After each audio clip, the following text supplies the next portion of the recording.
Hey everybody, this is the Talking Cooter. Say that Jim was a dreamer. He hoped someday to be a free man. But for now, he was a slave. Not far from the big house of the slave owner was a pond. Jim liked to sit beside it and think. Someone had told him that animals used to talk. And Jim dreamed that someday some animal would talk to him and tell him how to get his freedom. And one day, while Jim was right there by the pond, he spied a big Cooter mud turtle at the edge of the water. Jim picked up a pebble, threw it at the Cooter, striking him on his shell.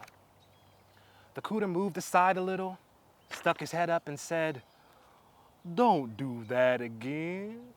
Let's be friends. Would you like to hear me play my fiddle?" Jim was just shocked when the Cooter spoke to him. He was most near to fall over when the Cooter took a teeny fiddle from under a stone and commenced to play it. Jim sat there listening and thought he was just dreaming. When he came out of his trance, the Cooter had gone.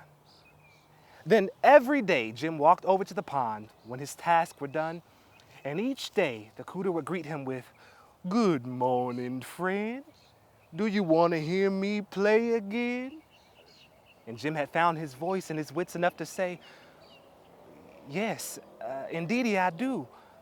Good morning to you, bruh Cooter." And then the Cooter played his fiddle and he sang, "Jim, you talk too much. Run along and find your freedom place." Now, Jim was a dreamer, but he was a thinker too. And he thought one day that if he let his owner meet the Cooter, he might get his freedom that way. After all, a talking Cooter was a wonderful thing to hear. So Jim went on back to the plantation. He found the slave owner and he says, "Mass, I want to tell you about this Cooter down there at the pond." "Well, what about it?" said the slave owner. "Mass," says Jim, that Cooter can talk. And he don't just talk, he taking out his fiddle and he play on it, pretty as you please." "Oh, get out," said the slave owner. "You know that's not true." "'Tis too true," said Jim, as calm as he could. "He speak to me and he play and sing for me nearly every day now." The slave owner had to laugh. "Well then, Jim," he said, "if it's true, I'll give you your freedom. If it's true, I'll give you your freedom. But if it's not true, I'm going to give you the worst whipping you ever had in your life." "That's all right, Mass, I'll show you," said Jim. "I'll take you down there and you'll see for yourself." So that's what Jim did. He took the slave owner down to the pond. When he got there was no Cooter to be seen. "Huh," grunted the slave owner. He had his whip in his hand and he snaked it good and hard, making a big cracking sound. "Good morning," Jim said, but not too loud. There was no answer. "Good morning to you, Cooter," Jim said, a bit louder this time. No answer still. "Well, I knew it," said the slave owner. "Dang you, Jim, you fooled me one time too many." And he raised his whip to thrash Jim as hard as he could. Just then, they heard music, a fiddle playing nearby. And right there, the Cooter came climbing out the pond.